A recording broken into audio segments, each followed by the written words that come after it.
So you've all decided on Pokémon. Who would have guessed that the class of Twitch chat would have chosen Pokémon as their next subject? It's like teaching a class of children sometimes. Here's a little fact for you all.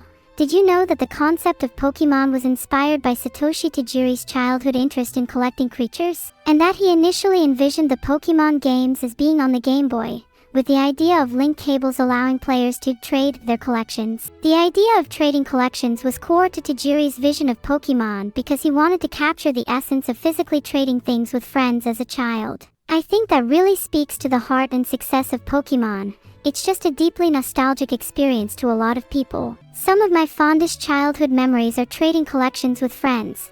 Not just toys or games, but things like shells, pretty rocks, etc. One thing people don't appreciate is how much those interactions shape us, too. Trading culture is beautiful because it creates bonds, connections, and allows us to see something outside our own worldviews. What was the point of trading in Pokémon? Why not just have a game where you could collect and catch all Pokémon solely on your own? The key reason behind trading was to encourage players to connect with other people and foster more friendships. You can't catch them all unless you foster a community. If you want to get deep for a second, trading is an essential part of life. Not just with respect to commodities or capitalism, but to culture, ideas, experiences, etc. All of human society is a complex web of continual exchange. Does anyone have any stories about trading things as a kid? Maybe toys, cards, etc. I used to trade nails that I found on the ground. Maybe that's a little weird in retrospect. Wow, this one should be obvious for the fans among you.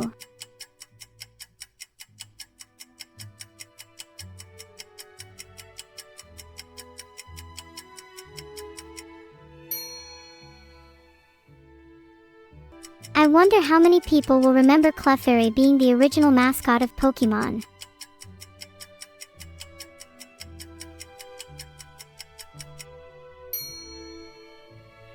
Let's do a poll question. Who is the creator of Pokémon?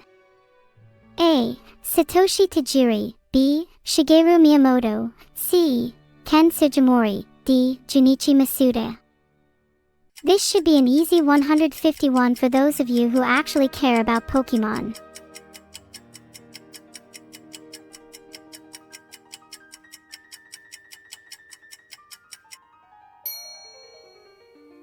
Now to test the real fans. Who was the final 151st Pokémon added?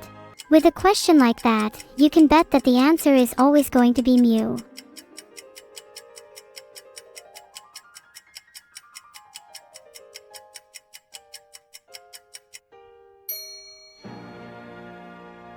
Impressive, seems you guys actually know your stuff. Did you know that Mew was only added towards the very end of the development of the first Pokémon game as a fun Easter egg for the developers? I think that's really cute. If you get this question wrong, I'm going to be very disappointed in you all. Let me ask you a slightly harder question. What is the very first Pokémon in the Pokédex? I'm shocked that 9 people got that question wrong, so here's your punishment. Correct, Pikachu is the mascot of the franchise. You're not a real fan of Pokémon if you got that wrong. Bulbasaur is absolutely iconic for being the first Pokémon in the Dex.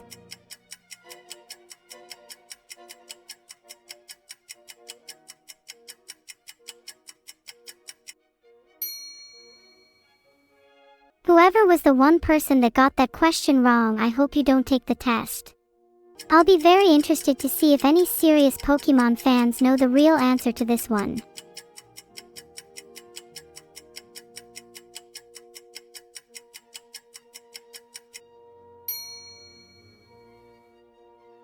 Only 130 people got right on correct.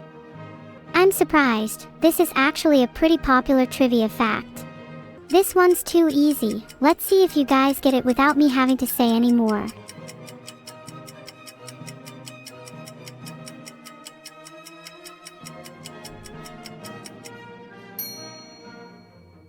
Eight different evolutions.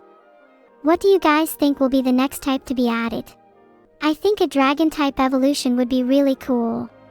Let's see if you guys can get this right. Think about the heaviest of them all. It's sometimes the smallest Pokémon with the biggest surprises.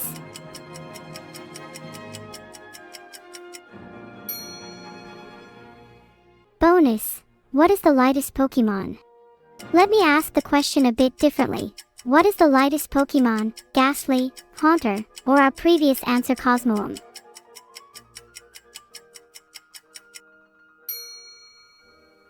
So many of you, still failing in numbers.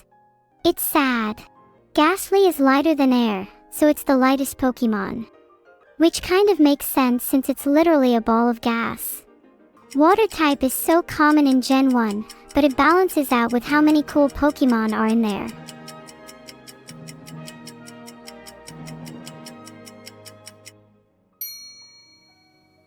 People love to hate on water types, but I think they have some of the cutest Pokémon of any type. Just look at Vaporeon, Dugong, or Eiscue. Most of you should have no excuse to get this wrong, if you've played any of the original Gen 1 games.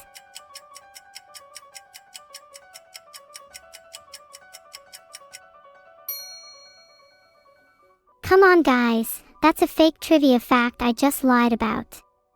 While Gen 1 did have gender differences, they were only introduced in Gen 2. This one is a little bit related to some of the previous questions. Have you all forgotten about Mew?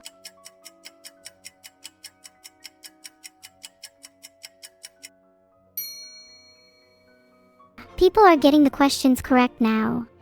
It's more fun when you all fail. This is more of a test of your general knowledge than your knowledge of Pokémon.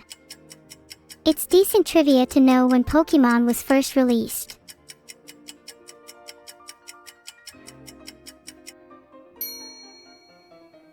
And that was the last question.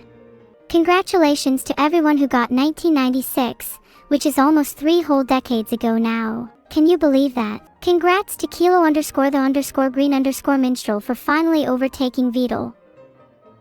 Always knew you had it in you.